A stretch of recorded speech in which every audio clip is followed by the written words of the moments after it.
Most people lose the money game in life because they're not even aware that they're playing it. And I was the same way too for a long time. I was trading my time for money and holding on to my cash thinking that it was going to save me. But in reality, life doesn't work that way. Life is really like a game of Monopoly. And by no means am I telling you to not have an emergency fund or to quit your job, or am I giving you financial advice? But realistically, the world that we live in, life is just like a game of Monopoly. And in Monopoly, you don't win by holding on to all your cash and hoping for the best. You win by buying assets, investing in the things that cash flow, and making money in your sleep. And once I started living life like it was a game of Monopoly, everything changed for me. There was a point in my life when I was down to my last $30,000. And to some people, that might sound like a lot of money. And to others, you may know that that's really not a lot of money, realistically. And to me, that was borderline falling off. I wasn't really good at money at that time in my life. I was still working my 9 to 5, losing money in investment, pouring money into like courses and mentorships that didn't even deliver. And I really didn't even understand how the money game worked. You know me, I didn't grow up rich. I come from Milwaukee. I come from the trenches. So realistically, like, there is no money in my family. There is no money in my bloodline. Nobody passed me down anything. No one before me really knows how to make money. So it was really on me on my own to figure this out. And I know a lot of y'all watching this in the same place, and that's why you're watching this. So back to me being down to my last 30K. I invested into a course and started day trading options, and I was doing pretty well for myself at the time. I was pretty much averaging from $500 to $1,000 per day in net profit. And on rare days, I would reach up to 5K. But like you know, with all business things, there's risk. So sometimes I would lose money in trading, and it just really wasn't consistent for me. It wasn't consistent enough for me to feel comfortable taking my last 30 bar and putting it in the stocks and just hoping that I'm gonna hit this time. Realistically, stocks are calculated, but you can lose that money just as fast as you can make it. So I wanted to put it into something a lot more passive because my goal was to grow the 30K, not lose it. So I knew I had to do something smarter, but a lot of investments realistically take more than 30K. A lot of y'all that don't invest probably don't know that, but you can definitely make 30K flip for sure. I'm not saying that you can't, but when it comes to big plays and making big money, and especially when it comes to getting into real estate and things like that, you usually got to come a lot heavier than 30K. 30K can usually get you in the door sometimes with a loan or something like that. But realistically, the investments in certain industries are a lot higher. So I had to figure out, well, how could I get more money? Because I also didn't want to tie up everything I had into one investment and hope that that worked. So what I did is I basically went to the bank and I deposited $20,000 of the $30,000 into a business bank account for this LLC that I had at the time. And basically what I did with that is I built a relationship with the bank. For those of y'all that don't know, this is free game, really. If you open a business bank account with a new bank and you come heavy with the deposit, something like 10K, 20K, even 5K sometimes, but the higher the better, that's building a relationship with the bank. That's showing that you're taking them serious. That's showing that you have collateral in case something happens. So they're more likely to give you higher limits of credit. That's just free game, right? So I knew that after doing some research and things like that. I already had a little credit repair business going on the side, so I was familiar with credit. So I was like, okay, bet, let me go practice what I preach and go get some funding, right? So I went to the bank.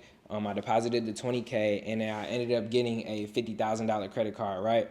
So I still had the 20K that I deposited. I still had 10K left in my other account. And then now I got a 50K credit card. So really combined cash, I got about $80,000 total.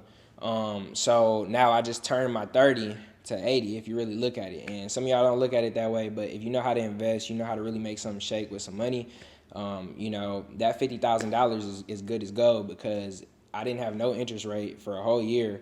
So really, I just had to pay a little bit of the payment. So like I said, I don't want to get too deep into the numbers because I don't want to really confuse y'all. But basically, I ended up investing into a property that the ARV, after paying back everything, right? So for those of y'all that don't know what an ARV is, it's the after repair value. So the house after I make it all pretty, right, because it's a flip, it basically gave me 30K net profit. After I paid back the credit card that I used to cover closing costs and rehab, and after I paid back the hard money loan that I was funded, I was able to walk away with 30K cash. So now I turned my 30K cash into 60K cash in a matter of 3 months, and I did this behind the scenes. I did put the money up. I did put the plan together and made sure I was investing into a good property. But realistically, at this time, I'm still running my credit business. I'm still working a job. I'm still trading stocks. So I have multiple streams of income coming in.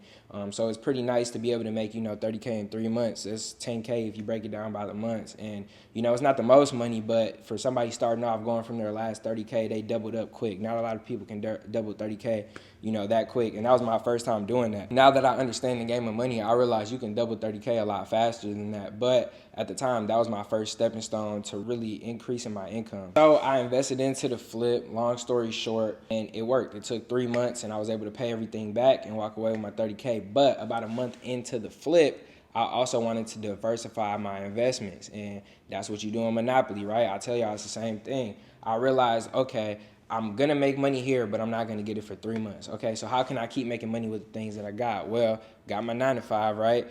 That's a little bit of extra money I can invest, at least into bills and stuff like that. I got my credit business, so I'm like, okay, let me turn that up. And the way I'm going to turn that up is by getting more sales. So what I did is, after all my investment and stuff like that, I still have about 20K on the credit card. And, I was still working with about 20K of cash after, I had to invest in some of the closing costs and things like that. So I was working with about 40K total. And what I did with that is I actually invested into some ad spend at first. So I was spending about $1,500 a month. Like I said, with a mix of business, credit, cash, stuff like that. But I was investing in my ad spend into a lot of money so I could reach more people because I knew I had a good service. I was getting plenty of results at the time. So I was like, people just need to know about me. They need to know about my company. So I started investing in the meta ads and stuff like that, Facebook, Google ads. And, that's how I scaled my credit business to 3,000 clients in the first year, which was a blessing. But with that being said, I also had to make a little bit more investment, right? When I started getting all of those credit sales, I just started getting so busy, so overwhelmed, and it got to the point when I went from, only having 50 clients to 100 to 200 to 500 and so on and so forth. And I wasn't able to handle all that work. I started my credit business just by myself. So, I invested heavy into some automation. I invested to get my business to basically run on its own because, again, like I said, in Monopoly, you make money in your sleep, essentially, right?